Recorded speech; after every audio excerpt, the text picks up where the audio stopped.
Have you ever wanted to train your hamstrings at home, but you haven't had a seated or lying hamstring curl machine? Of course you have. Today, I'm gonna show you how to do so with just a dumbbell and a rubber band. Crazy killer exercises, there's 5 of them here, and you're gonna be able to build up some very strong, some very big hamstrings, all from the comfort of your home. Check it out.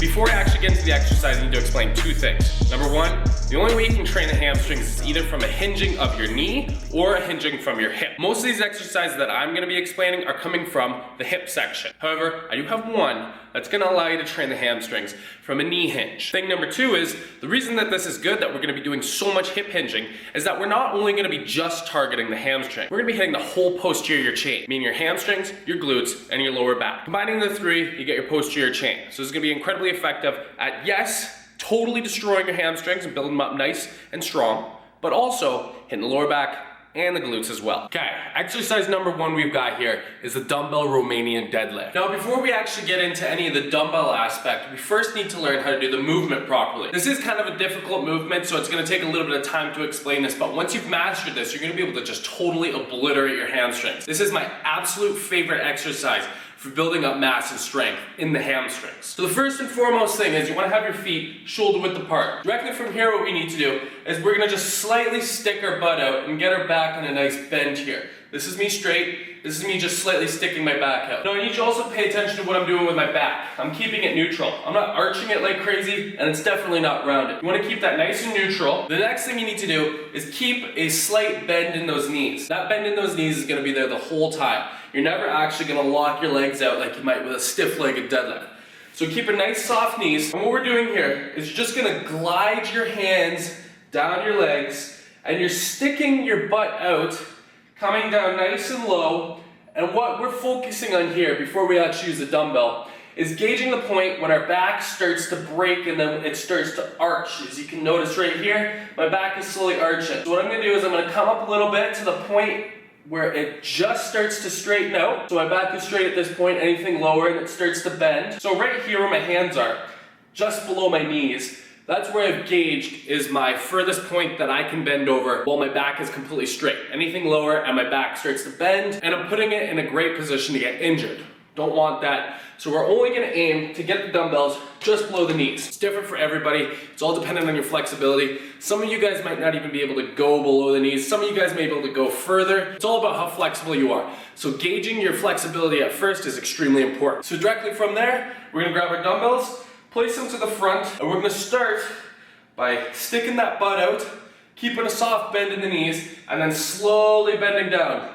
We're just gliding those dumbbells down, like my fingertips are touching my leg here. Sticking that butt out and just getting below the knees, and as we come up, what we're doing here is we're bringing the hips forward by squeezing the glutes, and then coming back down nice and slowly, getting just below the knees, and then firing right back up. Okay, exercise number 2 is the exact same thing, however with the resistance band.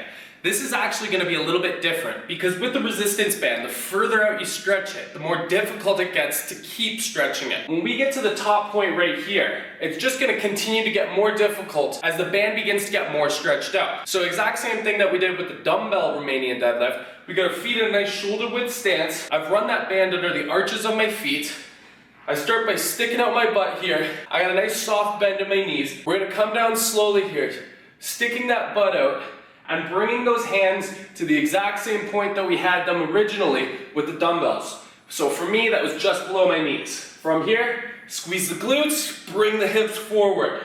And we're gonna focus on trying to keep those palms at the front of our leg the whole time. Exercise number 3 is the dumbbell swing. Now it's actually meant to be done with a kettlebell and a lot more efficient too. Some of you guys do have this at home, so if you do, I would definitely opt for the kettlebell. But I'm gonna exemplify this with the dumbbell because it's just as applicable. So how you perform this is by positioning your feet about shoulder width apart, maybe just a little bit wider so that you can fit your hands under there. What we're doing is we're keeping a nice soft bend in the knees again here, and we're gonna bring the dumbbell down by keeping a nice neutral spine and sticking that butt out. Now what we're gonna do is by squeezing our glutes and thrusting our hips is bring the dumbbell upwards, coming down nice and low, and then swinging up. Now we don't want to come down into a squat, nice and low down here. That's going to involve a lot of quads and we don't really want to be doing that. We want to be targeting our hamstrings. We want to keep a nice soft bend at the knees. We're not coming down too low, but they are bent fairly. And we're going to thrust by squeezing the glutes on each repetition. Making sure to keep that back nice and straight and bringing that dumbbell just above the point where your arms are parallel with the ground.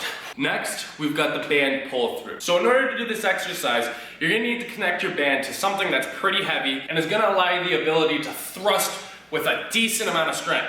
So I'd recommend something that's at least a couple 100 pounds. So you're gonna pull the band through your legs.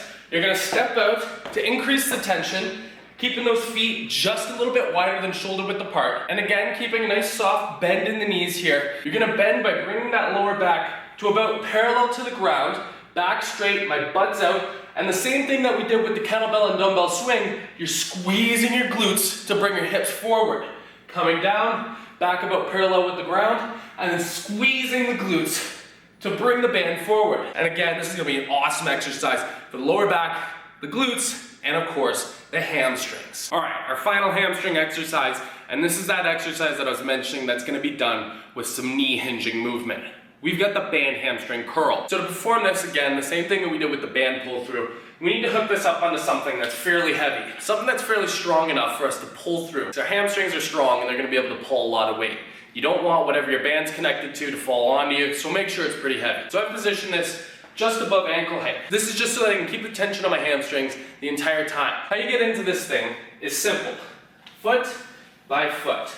Step your feet out to about shoulder width apart, and you're just gonna slowly back up until you get to your bench here. That's important too. Make sure you have something to sit on to perform this exercise. So you're gonna position your hands behind your body here, and you're gonna let your legs straighten. And all you're doing is bringing those heels towards the glutes, and you're gonna hold this position for about a second or two, just to get that really effective targeting on those hamstring muscles. This is actually an incredible exercise to really target your hamstrings, where you don't need a crazy expensive hamstring curl machine that you're only going to use for one exercise, hamstring curls. To increase your comfort on this exercise, I'd recommend you get a pair of long socks or even wrap your legs in a towel when performing this, just simply because of the raw skin and the rubber band connection. Kind of uncomfortable, some people can deal with that, but if you're one of those people that's going to be very irritated by this exercise, then again, I'd recommend either the socks or the towel for maximum comfort. So there you guys go. The one muscle group, you probably assumed you couldn't train at home. Those are 5 of my absolute favorite home hamstring exercises that you can do at home with either a band or with a dumbbell. Crazy effective exercises. You're gonna be able to put some mass and strength on those hamstrings in absolutely no time in the comfort of your own home. I hope you enjoyed the video, and if you did, be sure to give it a like down below, and also be sure to subscribe for weekly workout tips and nutrition tips that you won't wanna miss. Thanks so much for watching, guys. I'll see you in the next video.